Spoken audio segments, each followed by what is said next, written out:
Stock market planner চ্যানেলে আপনাদের সকলকে স্বাগত।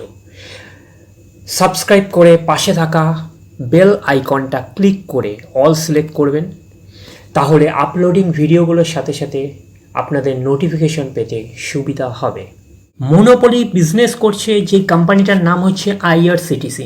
আইআরসিটিসি হচ্ছে মনোপলি বিজনেস করছে ইন্ডিয়াতে। এটা হচ্ছে রেল সেক্টরে একটা কাজ করছে একটা কোম্পানি যার নাম হচ্ছে আইআরসিটিসি। আইআরসিটিসি ম্যাক্সিমাম বিজনেস অর্থাৎ মেইন বিজনেসই হচ্ছে ক্যাটারিং বিজনেস। ক্যাটারিং থেকেই এরা হচ্ছে ম্যাক্সিমাম রেভিনিউ জেনারেট করে। এরপরে যেটা হচ্ছে রেভিনিউ জেনারেট করে সেটা হচ্ছে রেল টিকেটিং। এছাড়াও হচ্ছে রেলওয়ে নির আপনারা মিনারেল ওয়াটার শুনেছেন, সেগুলো থেকেও কিন্তু এরা অনেকটা পরিমাণে রেভিনিউ জেনারেট করে। এছাড়া জেনারেট করে হচ্ছে ট্যুরিজম থেকেও এরা হচ্ছে রেভিনিউ জেনারেট করে। তো এত কিছু বলার পেছনে কারণটা কী?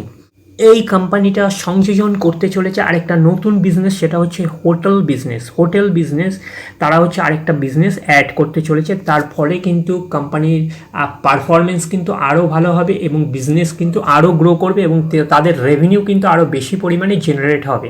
এটা কিন্তু মাথায় রাখবেন। কোম্পানির বিজনেস বাড়লেই কিন্তু তাদের নেট প্রফিট অর্থাৎ বাড়বে এবং নেট প্রফিট বাড়া মানেই কিন্তু কোম্পানির পারফরমেন্স বাড়বে। কোম্পানির পারফরমেন্স বাড়া মানেই হচ্ছে তার শেয়ার প্রাইসটা কিন্তু বাড়বে। কোম্পানির পারফরমেন্সের উপরই কিন্তু শেয়ার প্রাইসটা ডিপেন্ড করে। সেই কারণে হচ্ছে কোম্পানির বিজনেস মডেল অনুযায়ী কোম্পানির যত বিজনেস বাড়বে এটা মাথায় রাখবেন, কোম্পানির শেয়ার প্রাইসটাও তত বাড়বে, এটা মাথায় রাখবেন। কোম্পানি বিজনেস মারা মানে হচ্ছে কোম্পানির প্রফিট মার্জিনটাও বাড়বে। ক্যাটারিংয়ের সাথে সাথে এই কোম্পানিটা তাহলে হোটেল বিজনেসে এন্ট্রি নিতে চলেছে যে এই কোম্পানিটা, এটা কিন্তু মাথায় রাখবেন।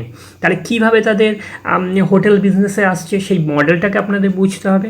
তার কারণ কি, এরা ডিসাইড করেছে যে শর্ট ডিস্টেন্সের বা লং ডিস্টেন্সের যে কিছু কিছু জায়গা রয়েছে যেখানে কিন্তু প্যাসেঞ্জাররা বা অর্থাৎ প্যাসেঞ্জাররা সেখানে কিন্তু নামে যে কিছু টাইমের জন্য তারা কিন্তু টাইমটা স্প্যান করে সেই টাইমে, তারপর আবার তারা কিন্তু সেখান থেকে জার্নি করে যে যার গন্তব্যস্থলে চলে যায়। তো সেই সব জায়গার সারাউন্ডিং, সেই সব জায়গাগুলো বড় টাউন বলতে পারেন, ছোট টাউন বলতে পারেন, সেই সব জায়গাগুলোতে যে সেই প্যাসেঞ্জারগুলো তারা হচ্ছে শেল্টার নেয়, তারপরে তারা যে যার গন্তব্যস্থলে চলে যায়। সেটাকেই কিন্তু কেন্দ্র করে যে আইআরসিটিসি ডিসাইড করেছে যে যদি মনে করুন যে একটা কোনো প্ল্যাটফর্ম সংলগ্ন একটা জায়গায় প্যাসেঞ্জার না নামলো, সেখানে কিন্তু কিছুটা টাইম স্পেন্ড করার জন্য সেখানে কিন্তু তারা একটা হোটেল বিজনেস ওপেন করতে শুরু করেছে। তাহলে সেই শর্ট স্প্যানের মধ্যে বা শর্ট টাইমের মধ্যে যদি এই হোটেলটা নেওয়া হয়, এটা মাথায় রাখবেন 2 ঘন্টার হতে 3 ঘন্টার হতে পারে। হয়তো সেই প্যাসেঞ্জারটা মনে হলো যে খুব তাড়াতাড়ি পৌঁছে গেছে, যে সেখানে হয়তো 5 ঘন্টা ওয়েট করতে হবে বা 4 ঘন্টা ওয়েট করতে হবে, বা সেখান থেকে আবার অন্য ডেস্টিনেশনে যাবে, যে তার হাতে 3 ঘন্টা হয়েছে, তখন তারা কি করে অন্য একটা হোটেলে তারা কিন্তু আশ্রয় নেয়। তো সেই কারণে সেই কথাটা মাথায় রেখে হচ্ছে সেই সব জায়গাগুলোতে কিন্তু কোম্পানি অর্থাৎ আইআরসিটিসি হোটেল বিজনেস শুরু করতে চলেছে। অর্থাৎ ওই 3-4 মাস এই 3-4 ঘন্টা স্প্যানে যে এই জায়গাটা হচ্ছে তারা টাইমটা কাটাতে পারবে, অর্থাৎ সেই হিসাবে কিন্তু এইখানে যে হোটেলটা শুরু করছে এটা কিন্তু একদম হাইফাই লেভেলের হোটেল নয় যে হয়তো 3 ঘন্টা 4 ঘন্টা সেখানে কাটানোর জন্য সেই জায়গাগুলোতে হোটেল খুলতে শুরু করেছে হচ্ছে আইআরসিটিসি। এটা তারা ডিসাইড করেছে। তার ফলে কি হবে, তার ফলে হচ্ছে যাত্রীরাও অর্থাৎ প্যাসেঞ্জাররাও হচ্ছে উপকৃত হবে এবং হচ্ছে আইআরসিটিসির বিজনেসটাও কিন্তু আরোভাবে গ্রো করবে। এটা কিন্তু মাথায় রাখবেন। যে যদি মনে করুন সাপোজ হচ্ছে আমি একটা এক্সাম্পল দিই, যে একটা প্ল্যাটফর্ম আছে, এখান থেকে ট্রেন যাচ্ছে বি একটা প্ল্যাটফর্মে অর্থাৎ স্টেশনে যাচ্ছে, যে স্টেশন থেকে বি স্টেশনে যাচ্ছে, যে একটা প্যাসেঞ্জার মনে করুন যে এখানে পৌঁছানোর পরে হাতে তার হচ্ছে 3 ঘন্টার সময় আছে। 3 ঘন্টা টাইমের পরে সে ভাবলো তার অন্য একটা কোনো গন্তব্যস্থলে যাবে, সে কিন্তু 3 ঘন্টা আগে পৌঁছে গেছে। সেই 3 ঘন্টা সে কী করবে? 3 ঘন্টা তো তাকে একটা কাটাতে হবে। তাহলে সেই 3 ঘন্টা বা 4 ঘন্টার জন্য সে কী করে, একটা হোটেল বুক করে, হয়তো স্টেশনের কাছাকাছি একটা হোটেল বুক করে, সেখানে কিন্তু টাইমটা কাটিয়ে দেন হচ্ছে তারপর তার গন্তব্যস্থলে যায়। এটা একটা হয়। তো সেইটা মাথায় রেখে আইআরসিটিসি কী করেছে, সেই জায়গাগুলোতে হচ্ছে তাদের একটা হোটেল বিজনেস করতে শুরু করছে।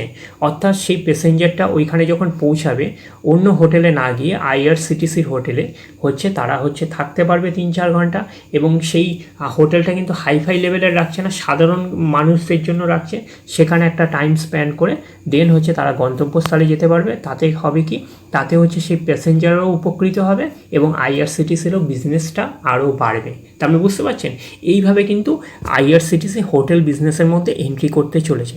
সাথে সাথে এরকম শর্ট টাইমের মধ্যে যেরকম হোটেল বিজনেস তারা যাচ্ছে 3 ঘন্টা 4 ঘন্টার জন্য, আবার বড় বড় হোটেল বিজনেসেও তারা যেতে নামার পরিকল্পনা করছে। যেরকম মনে করুন যে কিছু কিছু জায়গা যে আইআরসিটিসির ট্যুরিজম বিজনেস আছে, কিছু রিলিজিয়াস স্থান বা ধর্মীয় স্থান রয়েছে, আবার কিছু দর্শনীয় স্থান রয়েছে, সেসব জায়গাগুলোতেও কিন্তু আইআরসিটিসি টার্গেট করছে তাদের হোটেল করা।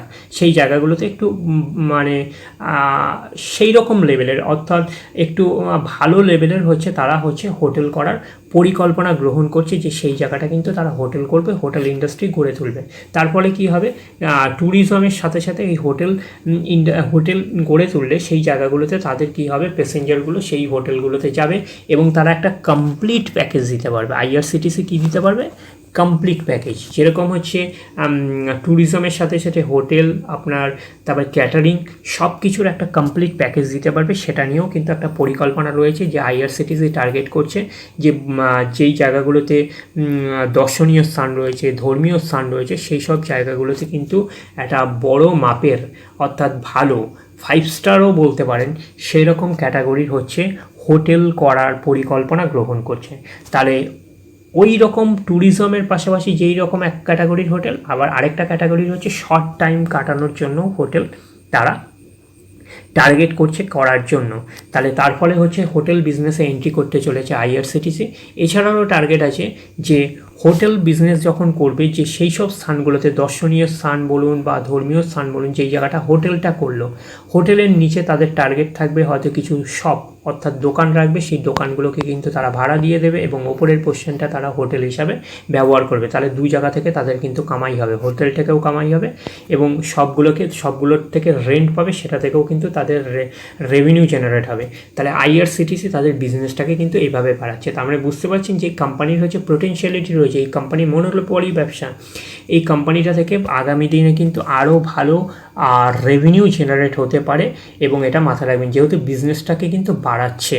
তো এই কোম্পানিটা পজিটিভ দিক তো বললাম, এই কোম্পানি সত্যি পজিটিভ রয়েছে, ম্যাক্সিমামই পজিটিভ দিক রয়েছে, যেহেতু মনোপলি টাইপের ব্যবসা আছে এবং সব দিকে যেরকম ট্যুরিজম বলুন, আপনার ট্যুরিজমের সাথে সাথে আপনার বলুন টিকিটিং বলুন, আপনার সাথে ক্যাটারিং বলুন, তো রেলের সেগমেন্টের সাথে সাথে এখন হোটেল আসলো এবং হচ্ছে রেল টিকিটিংয়ের সাথে সাথে আপনারা শুনেছেন যে বাসের টিকিটও বুকিং, তারপরে ফ্লাইটের টিকিট বুকিং এবং ক্রুজের টিকিট বুকিংও এটা আর অ্যাড হয়েছে। এটা মাথায় রাখবেন, তাতে হচ্ছে রেভিনিউ কিন্তু আরও ভালো জেনারেট হতে শুরু করবে আইআরসিটিসি। তাহলে বিজনেস মডেলটাও ভালো, এটা মাথায় রাখবেন, এবং হচ্ছে বিজনেসটাও ভালো হচ্ছে মানে এদের কিন্তু রেভিনিউ আরও আগামী দিনে জেনারেট হবে, যেহেতু আরেকটা সেগমেন্ট এরা ওপেন করতে চলেছে, সেটা হচ্ছে হোটেল বিজনেস। এই কথাটা কিন্তু মাথায় রাখবেন। তাহলে কোম্পানির সব পজিটিভ রয়েছে, মনোপলি ব্যবসা, এতগুলো উইংস এরা ব্যবসা করছে, কিন্তু কোম্পানির নেগেটিভ দিক তো আছে। নেগেটিভ দিক হচ্ছে একটাই রয়েছে, সেটা হচ্ছে এটা হচ্ছে গভর্নমেন্ট সেক্টরের কোম্পানি, এইটাই হচ্ছে নেগেটিভ দিক, আর কোনো নেগেটিভ দিক নেই। গভর্নমেন্ট সেক্টরের কোম্পানি হলে একটা প্রবলেমটা কী হয়, গভর্নমেন্ট যে কোনো সময় যে কোনো ডিসিশন নিয়ে নেবে, এইটাই হচ্ছে প্রবলেম। এই কারণে হচ্ছে অনেক সময় শেয়ার প্রাইসটা বাড়তে চায় না। তার কারণ হচ্ছে কোম্পানি পারফরমেন্স ভালো দিচ্ছে, এটা কিন্তু মাথায় রাখবেন। যে তার কারণ কি, এর আগে শুনেছেন যে কনভেনিয়েন্স ফিজের জন্য কিন্তু শেয়ারটা কিন্তু অনেকটা ক্র্যাশ করেছিল, আবার পরে কামব্যাক করেছে যখন সরকার ডিসিশনটাকে তাদের চেঞ্জ করেছে।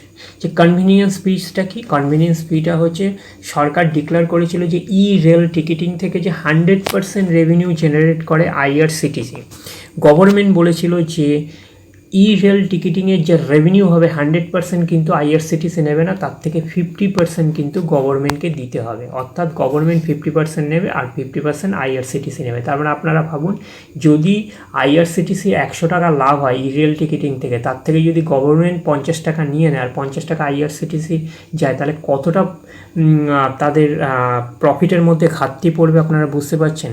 তো সেই কারণে কিন্তু শেয়ারটা কিন্তু ক্র্যাশ করে গিয়েছিল সেই সময়। তারপরে সরকার দেখছে যে শেয়ারটা ক্র্যাশ করে যাচ্ছে, তখন হচ্ছে সরকার তড়িঘড়ি সিদ্ধান্তটা সেই মুহূর্তের জন্য পোস্টপন করে দিয়েছে, তারপরে আবার শেয়ারটা মুভ করতে শুরু করেছে, এটা মাথায় রাখবেন। কিন্তু এই যে ডিক্লারটা করেছিল, এইটা যে চিরদিনের মতন যে বন্ধ করে দিয়েছে এরকম কোনো ব্যাপার না। হয়তো কোনো সময় হয়তো ওটা হচ্ছে পোস্টপন করেছে সাময়িক একটা টাইমের জন্য, একটা সাময়িক একটা ফেজের জন্য, পরে হয়তো ডিক্লার করতেও পারে যে কনভিনিয়েন্স ফিস। এই যে গভর্নমেন্টের যে এই যে ডিসিশানসগুলো, এই ডিসিশানসটাই হচ্ছে এই কোম্পানির ক্ষেত্রে একটা লিমিটেশনের মধ্যে যাচ্ছে, বাধ্যবাধকতার মধ্যে যাচ্ছে। আদারওয়াইজ কিন্তু কোম্পানিটা ভালো, ওইটাই একমাত্র নেগেটিভ দিক, আর কিন্তু সবই এই কোম্পানিটার পজিটিভ দিক রয়েছে। তাহলে কোম্পানিটা যদি পারফরমেন্স অ্যানালিসিস করি, তাহলে আমরা দেখব যে একদিনে হচ্ছে নেগেটিভ হচ্ছে 1%-এর মতন রিটার্ন দিয়েছে একদিনে, 5 দিনে রিটার্ন দিয়েছে পজিটিভ 0.08%, আর 1 মাসে রিটার্ন দিয়েছে নেগেটিভ অর্থাৎ -6%-এর মতন 1 মাসে রিটার্ন দিয়েছে। 6 মাসে রিটার্ন দিয়েছে 34% নেগেটিভ রিটার্ন দিয়েছে 6 মাসে। আর 1 জানুয়ারি থেকে রিটার্ন দিয়েছে অ্যাপ্রক্স 30.5%-এর মতন নেগেটিভ রিটার্ন, 30.5%-এর মতন নেগেটিভ রিটার্ন দিয়েছে 1 জানুয়ারি থেকে। আর 1 বছরে রিটার্ন দিয়েছে অ্যাপ্রক্স ধরুন 30%-এর মতন রিটার্ন দিয়েছে, ভালোই রিটার্ন দিয়েছে, খারাপ কিন্তু রিটার্ন দেয়নি, শর্ট টার্মে কিন্তু ভালোই রিটার্ন দিয়েছে 1 বছরে। কিন্তু একটা জিনিস ভাবুন যে শেয়ারটা কিন্তু অনেকটাই ক্র্যাশ করে যাওয়ার পরেও কিন্তু 30%, তার মানে যদি ক্যালকুলেট করেন 51%, দাঁড়ান আরেকটু বলি, এই 50%-এর মতন ধরুন ক্র্যাশ করে গেছে। তাহলে 50% ক্র্যাশ করে যাওয়ার পরেও স্টকটা 50% ক্র্যাশ করে গেছে, মানে হাফ হয়ে গেছে স্টকের প্রাইসটা।